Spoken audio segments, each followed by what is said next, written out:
લોકમત ન્યૂઝમાં આપનું સ્વાગત છે। વડોદરામાં વૈશ્વિક એકેડેમિક સહભાગિતાની સાથે international conference on resilience ICR 2026નું આયોજન કરવામાં આવ્યું છે। નવરચના યુનિવર્સિટી ખાતે 9 અને 10 જાન્યુઆરી દરમિયાન યોજાઈ રહેલી આ કોન્ફરન્સ સ્થિતિસ્થાપકતાને આંતરશાખાકીય અભિગમથી સમજવા પર ભાર મૂકે છે। પર્યાવરણીય, આર્થિક, સામાજિક, શહેરી આયોજન તેમજ માહિતી અને ડિજિટલ રિઝિલિયન્સ જેવા 5 મુખ્ય વિષયો પર ચર્ચા ચાલી રહી છે। ખોજ પહેલ અંતર્ગત 31 પ્રોજેક્ટ્સ રજૂ થયા છે, જેમાં 741 વિદ્યાર્થીઓ અને 65 ફેકલ્ટી સભ્યો જોડાયા છે। ખોજ એક્ઝિબિશનનું ઉદ્ઘાટન 9 જાન્યુઆરીએ municipal commissioner IAS Arun Mahesh બાબુના હસ્તે કરવામાં આવ્યું। Went on to have a career in both Ahmedabad and Bangalore.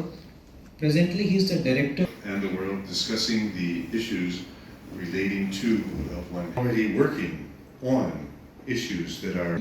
उसमें हम कैसे आगे काम करेंगे is something that every. મને ખૂબ આનંદ છે આજે નવરચના યુનિવર્સિટીમાં ઇન્ટરનેશનલ કોન્ફરન્સ ઓન રેઝિલિયન્સ 2026નું આજે પ્રારંભ થયો છે।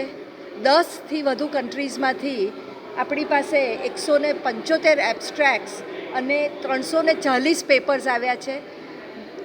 રેઝિલિયન્સ એટલે આપણે કઈ રીતે ક્લાઇમેટ ચેન્જ અને જે એન્વાયરમેન્ટના ઇશ્યુઝ અત્યારે ઊભા થયા છે એને આપણે કઈ રીતે વ્યવસ્થિત રીતે પ્લાન અને સ્ટ્રેટેજીથી નવા વિચારથી એનું સોલ્યુશન લાવીએ એ માટેની આજે આ કોન્ફરન્સમાં ચર્ચા છે। જોડે જોડે ખોજ જે નવરચના યુનિવર્સિટીનો બહુ યુનિક પ્રોજેક્ટ છે, જે આપણા સમાજની, આપણા દેશની જુદી જુદી સમસ્યાઓને લઈને મલ્ટીડિસિપ્લિનરી જુદી જુદી ડિસિપ્લિનના સ્ટુડન્ટ્સ ભેગા થઈને એક પ્રોજેક્ટ ઉપર કામ કરે, એક હોલિસ્ટિક સોલ્યુશન માટે, એક હોલિસ્ટિક પર્સ્પેક્ટિવ માટે। એ બી આજે 741 સ્ટુડન્ટ્સ અને 65 પ્રોફેસર્સ દ્વારાનું એક્ઝિબિશન આજે ખુલી રહ્યું છે। તો નવરચના યુનિવર્સિટીમાં પાયાનું અને જે અત્યારે સમાજને, આપણા દેશને ને આપણા વિશ્વને જે કામ જરૂરી છે એવી જાતની ચર્ચા અને એવી જાતના પ્લાનિંગથી આપણે આગળ વધી રહ્યા છીએ। आज यहाँ नवरचना यूनिवर्सिटी में एक इंटरनेशनल गोष्ठी हो रही है जिसका नाम है international conference on resilience. Resilience मतलब हमारी सहन शक्ति, हमारी एबिलिटी कि जो नेचुरल डिज़ास्टर हो रहे हैं, जो आजकल आपदा आ रही है, फ्लडिंग हो रहा है, बरसात हो रही है, टाइफून आ रहा है, तो उससे हम कैसे अपने को बचाएं और नॉट ओनली बचाएं, हम उससे जब बाहर निकल के आए एज अ सोसाइटी हम कैसे और अच्छे बन सकते हैं।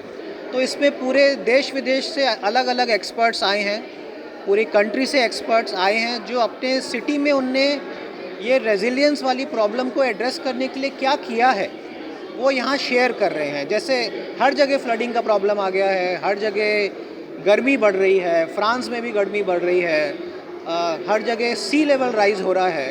तो हमें सब लोगों के साथ बैठ के समझना पड़ेगा कि इसके हम क्या सॉल्यूशंस लाएं, क्योंकि ये ऐसी प्रॉब्लम है जो पूरे वर्ल्ड को इफ़ेक्ट कर रही है। तो उसकी यहाँ पे कॉन्फ्रेंस हो रही है।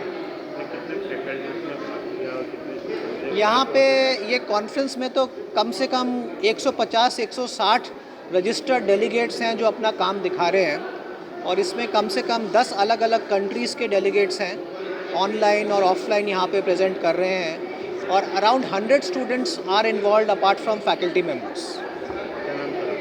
मेरा नाम प्रोफेसर प्रत्युष शंकर है। मैं नवरचना यूनिवर्सिटी का प्रोवोस्ट